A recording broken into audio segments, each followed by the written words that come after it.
Our jurisdiction, our university district, it is in proximity to subsidized housing, where sometimes you have a higher density of drug users, drug dealers, gang members, registered sex offenders, and panhandlers.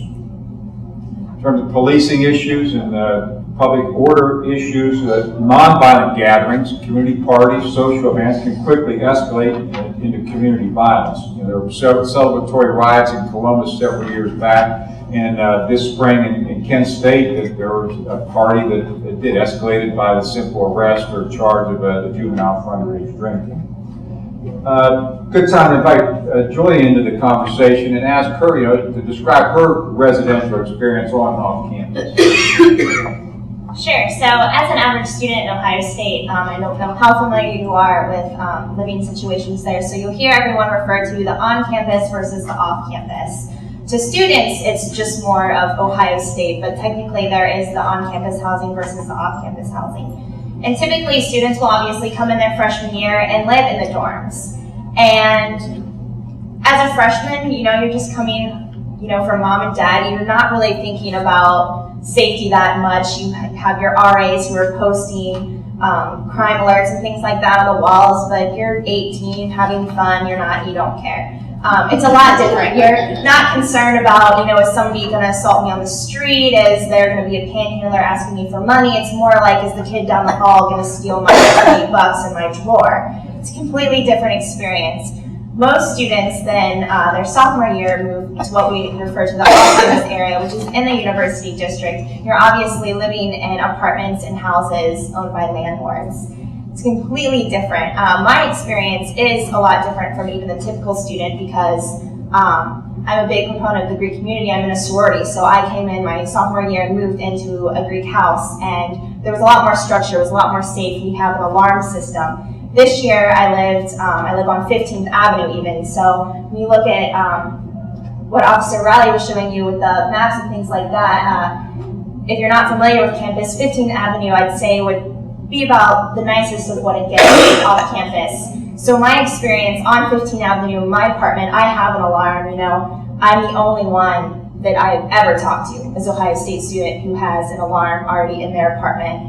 Which opens up a huge can of worms of, what are landlords doing and providing services to students and things like that. But I will tell you that I do pay for it, which is a problem. But my experiences differ greatly just from students that I'm friends with that live 2 or 3 blocks down on, Chittenden Avenue or 11th Avenue, where, you definitely get those different perceptions of where you live on campus, and then that ties in, to how much money can I pay to live in the safer areas and not, and things like that. So as a student, we're really aware of what's going on. People have these perceptions, and again, we'll talk, Chief Denton will talk about the Joint Police Patrol and things like that, and how students work with the Columbus Police versus the Ohio State Police and things like that. But just in the general, students are really aware of what's going on, whether it is the correct perception or not. Sometimes that's a problem, but we are generally aware, and kind of how it works with the Ohio State Police and things like that is really important.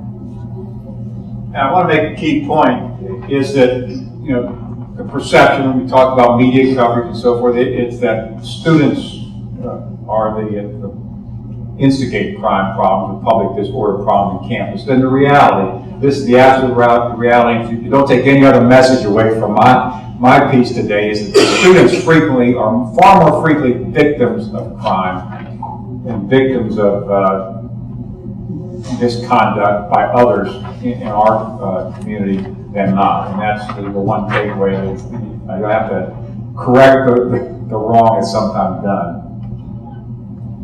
3 initiatives that we're engaging with the City of Columbus, and I say we, either as a university or the University Department of Public Safety and the City Division of Police.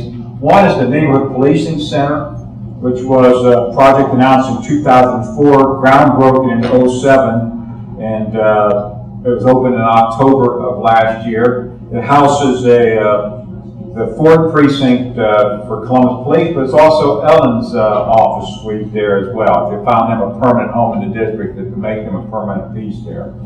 It anchors some development, or revitalization of the northern Wyland Park area, and it had that community input piece not only designed to the Architectural Review Board, but also in citing it even on the property. They wanted it to be cited appropriately. It has a community room and public access most of the day and night. That's what it looks like. And Julia, are students aware of this? What do you think at all? And I asked Julia to be real here. There's not any kind of support or not. And I'd honestly say probably about 99% of students, and that might even be overshooting a bit, have no idea that this even exists. You know, as I was standing up here, I'm thinking, well, why could that be? You know, and I almost come up with the excuse, well, maybe students don't know it exists because it's not. You know, usually students who are committing crimes, so maybe they're not thinking, oh geez, there's a new police station, you've got to be afraid of that. But I think probably the largest reason is that I know about this through my relationship with Chief Denton and student government and things like that, but just as a little anecdote, maybe just explain it to you. The first time that we ever went there was the ribbon cutting of Moody Hall. And like I said, I live on 15th, and so I thought, 11th and Summit, I'm going to walk there. So I'm walking there, and I didn't have a really good picture in my mind where this place was. And I'm walking, and I'm walking, and I'm walking, and I'm walking. The more I walk, I thought, this isn't on campus. So I think that's probably why is you're not really going to see students walking by where the police station is. But the other side of it is, at least I would say, in an area where it needs to be. You don't need a police station on High Street where there's a lot of patrol anyways. So I think it's kind of a lot of give and take. Students have no clue, and that's no clue. But if they did know, I think they would be definitely happy about it and where it is, especially for those students who do live around 11th Avenue, and those students probably don't even know it's there, even though it's around the corner for them anyways. But it is, I believe, where it needs to be. It's just a problem with, you know, your perception of where campus actually is. And when we're so centralized at OSU, you're not really thinking that this is on campus at all. Although it's probably a block and a half, 2 blocks from the Gateway development, those who are familiar with High Street and Gateway. Again, this is funded jointly with by university and the city to enable this to be built. We have a traditional crime program, operates the autumn and spring quarter. We call it the crime interdiction or the East of High crime interdiction. Not unlike the mayor summer safety initiative that Columbus officers do. Very traditional hotspot policing tactics. It did evolve somewhat from a recommendation from the task force of celebratory riots.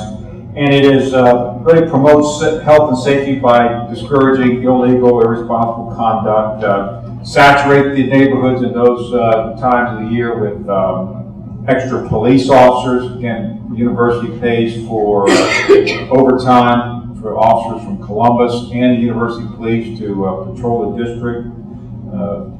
As we evolved that program from its original design, we become more flexible. It started out as strictly uniform. We had a high visibility, high enforcement, almost a party patrol, so to speak, and kind of moved now to be more crime analyst driven, more problem oriented driven. We get the crime analyst reports from the Strategic Response Bureau and then put officers out possibly in plain clothes. It is less visible, and that's part of that burglary special component for Christmas and spring break that falls under this initiative.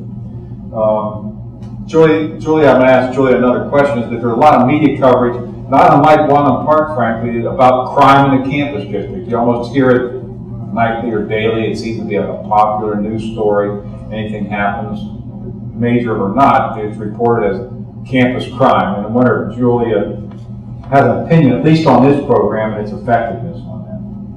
Right, and you'll hear me say, when I'm talking a lot about the general perception of the average student, and then I'll say, which tends to be on the negative side sometimes, and then I'll go and say what I think, and I'll explain that to you, and that's the largest point here, is the reasons that